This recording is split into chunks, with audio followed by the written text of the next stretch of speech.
We don't want you here anymore. Leave, you lazy person who works from home, my sister said angrily, and even my parents agreed. Leave. I'm tired of a family that doesn't appreciate me and my dog. If they're going to act like that, then I'll do what I want. That's when I decided to get back at them. My name's Kathy, and I'm 33 years old and single. I design websites as a freelancer, which means I can work from home using just my laptop. I have a spot in my house where I work, and I set my own schedule. Even though I had a good job, my parents started to interfere with my work about 2 years ago. One day, while I was working at home, my parents came over to visit. As soon as they walked in, they glanced around the room and began talking. Mom, this house is really spacious. It feels like we could live here too. You're right. There's even a spare room. Plus, it seems like a waste for Kathy to live in such a big house alone. Yeah, let's do it. We'll move in this weekend. My parents didn't even acknowledge me and made all the decisions without consulting me. I made it clear that I didn't want to live with them and said, "Hold on. I don't want to live with you guys. What are you talking about?" My father's face turned red with anger, and he shouted, "You took control of this house, claiming it from your uncle, trying to make it yours. You've hit a new low. Take over." I simply had a conversation with Uncle, and he gave it to me. Don't try to justify yourself. In any case, our old house is crumbling. Your mother and I are moving in here this weekend. In reality, this house was a gift to me from my father's brother, my uncle, who always spoiled me. The ownership is still under my uncle's name, but he gave me permission to use it however I want. According to my father, our family home has deteriorated significantly, and it requires extensive renovations if we want to keep living there. My mother doesn't work, and my father's income isn't very high, so renovating the house isn't feasible for us. That's why they targeted the house I inherited from my uncle. I wasn't happy about it, but my parents had made up their minds to sell their own house and said they had nowhere else to go. I couldn't leave them stranded, so I reluctantly agreed to live with them. But as soon as they moved in, my parents started making sarcastic remarks. "Hey Kathy, you're in your 30s already, right? Don't you think about settling down and getting married? I'm content with my job at the moment. If you keep saying things like that, you'll just push any potential suitors away. Why don't you take a cue from your sister?" Well, my sister's marriage isn't exactly perfect, is it? But for now, I'm okay with how things are. At that point, my mother, who had been listening, chimed in. "Hey, don't speak ill of your sister like that. Unlike you, she's married and has a job at a company you know. I may not be married, but I'm doing just fine with my work too. You're always glued to your computer. Are you earning money through some sketchy methods?" Sketchy methods?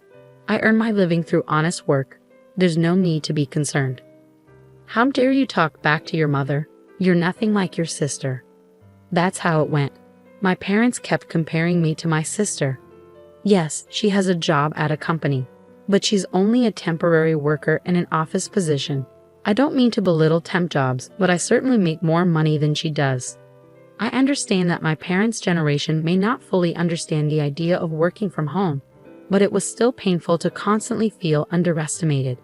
Then, one day, while I was preparing dinner instead of my usually idle parents, the doorbell rang unexpectedly. To my surprise, it was my sister Sandy carrying a lot of luggage. "Huh? Sandy, what's happening?" "It's been a while." "Kathy, this might seem sudden, but I'll be staying in this house from now on." I was taken aback and blurted out, "Huh? What a big house. If Uncle was giving it to someone, it should have been me." "Wait, hold on. You're moving and starting today?" I had no idea about this. "Didn't Mom and Dad tell you? I got divorced, you know." "Divorced. So I'll be relying on you from now on." Ignoring my surprise, Sandy went upstairs and claimed an empty room for herself. Despite my attempts to resist, my parents sided with Sandy, and I felt powerless to stop it. From that point on, my stress only grew.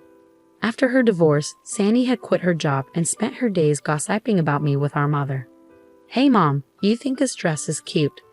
"Oh, absolutely, Sandy. You look so pretty. It suits you perfectly." "Do you agree? It's definitely not something Kathy would wear, right?" "Well, Kathy is more on the simple side. That's probably why she's having trouble finding a job. She just stays home and plays online." "Mom, you can't just say things like that." As I was cooking dinner, they purposely made sure I could hear their conversation. I was itching to respond, but I knew that would just play into their hands. So no matter what they said, I kept living without reacting. Then, one day, a friend of mine had a litter of 4 puppies and I decided to adopt one of them. I named him Muffin. He's a small black chihuahua with the most adorable round eyes. Whenever he looks at me, he wags his tail so hard it seems like it might fall off. Having a chihuahua has been a dream of mine since I was young. Working from home can get lonely, so I thought Muffin could provide some much-needed company. From now on, your name is Muffin. Okay. Woof. I didn't really consult with my family when I decided to adopt Muffin. After all, this is my house, and I'm the one who will be taking care of all the expenses for him. So I don't see why they should have any complaints. When I brought Muffin home, as expected, my parents and Sandy started complaining. Hey, we didn't know you were getting a dog. That's right, dogs can be smelly, you know. I can't stand bad smells. Kathy, how could you just bring a dog home without talking to us first? We didn't agree to this. As they kept complaining, I firmly told them, firstly, I didn't just pick him up off the street. A friend gave him to me. Plus, I'm the one who's going to take care of all the expenses for Muffin, so there shouldn't be any problem. What I choose to have in my house is my business. If you have any complaints, you're welcome to leave. At first, they complained loudly, their faces red with anger. But within a few hours, they were completely won over by Muffin's cuteness and began showering him with affection. Aren't you just adorable? Are you mommy's boy or daddy's? Or maybe sis, look this way, sweetheart. Wait a minute, what happened to their anger from just a moment ago? Was it all just a dream? My entire family became completely enamored with Muffin. From then on, they were always doting on him. Because of this, their animosity toward me decreased, and I could enjoy relatively peaceful days. Then, one day, an incident shattered this calmness. While I was out running an errand, I got a call from my sister Sandy. Hello, come back home immediately. In response to my sister's sudden outburst, I asked what was wrong. She vented her frustration, yelling at me, "It's not what happened. Muffin made a mess on my clothes. What if they smell? Oh, just wash them quickly, and they'll be fine. Besides, isn't it your fault for leaving your clothes on the floor?" What? It's my fault? It's your lack of training, Muffin, that's to blame. Enough. Muffin is still a puppy, you know. If you take him out for a walk, he won't make a mess at home.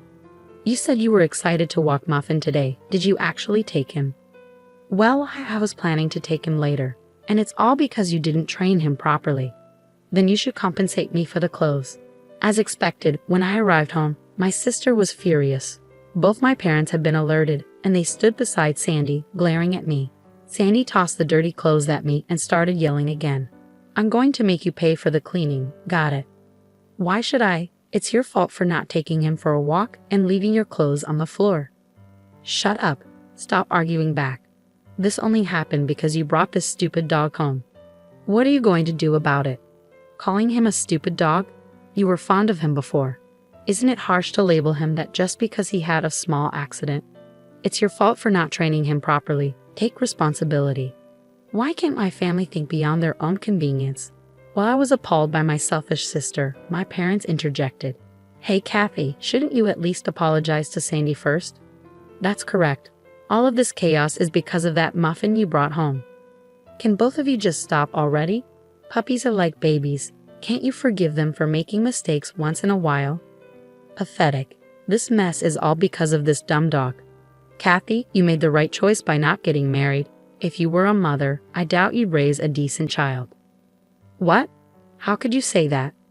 If you took him for walks properly and kept the house tidy, none of this would have happened. Finally, my sister raised her eyebrow and pointed at me, saying, I've had enough. I don't want you or this stupid dog here. Get out of this house. What? Didn't you hear what I said? I said, leave. We don't want a freeloader who works from home here. A freeloader who works from home? How can someone who's currently unemployed say such a thing? And who do they think is covering the household expenses? It's me. As I stood stunned by my sister's absurd remark, even my parents joined in. That's right, Kathy. Leave this house. Your presence only brings us bad luck. You're a jinx. All three of them kept insisting that I leave. In that moment, my anger boiled over. That's enough. I've had it. If this is how it's going to be, just wait and see. Fueled by a desire for revenge, I packed my belongings and left the house with Muffin. My sister's words only added to the tension. This is all because of you. If you had just done what I said, none of this would have happened. They still didn't grasp the severity of their situation, even though consequences awaited them. But I didn't care.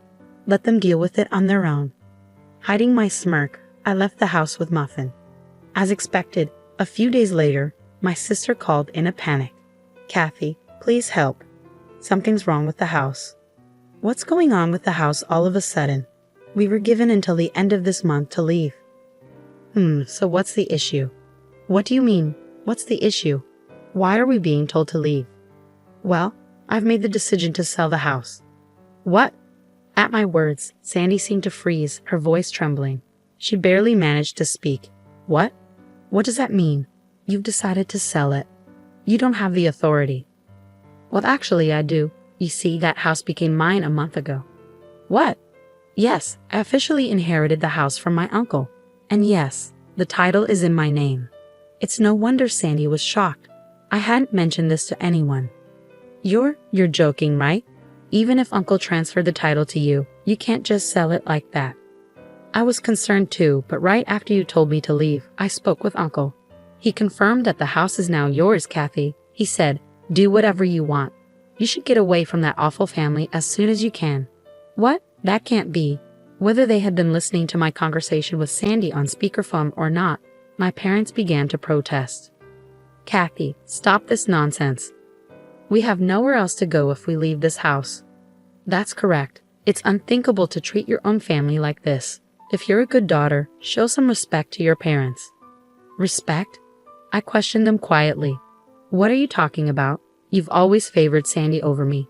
Who do you think has been supporting your lives for the past few years? You all had nowhere to go, so I reluctantly let you move in with me. With an unusually firm tone, my parents were left speechless. Without waiting for a response, I continued. Who treated me and Muffin like burdens and kicked us out? It was all of you, wasn't it? Trying to find happiness by forcing out the original resident is shameless. You people belong in hell. At my outburst, my father pleaded, please help us. We're sorry. I don't care. Figure it out on your own, you fools. With that, I hung up the phone with a loud click. Then, I blocked every family member's contacts. Seeing me raise my voice, Muffin looked up at me with a worried bark. I'm sorry, Muffin, for shouting. It's okay now. I'll protect you. I'm really glad I could rescue you from that family that treated you so poorly. Later on, it seems my parents and sister were forced to leave the house at the last minute despite their desperate attempts to cling to it. With my father's meager income and my unemployed mother and sister, it's unlikely they can lead a decent life. Rumor has it that my sister is constantly being pressured by my parents to find a job. Their family dynamics seem to be deteriorating by the day.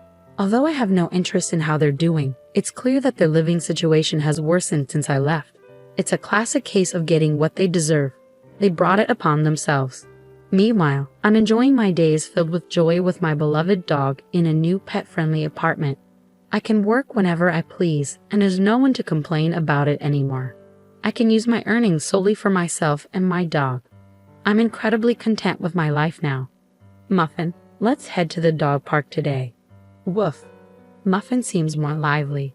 Maybe it's because that noisy family is gone. From now on, I want to protect Muffin for the rest of our lives and lead a peaceful existence.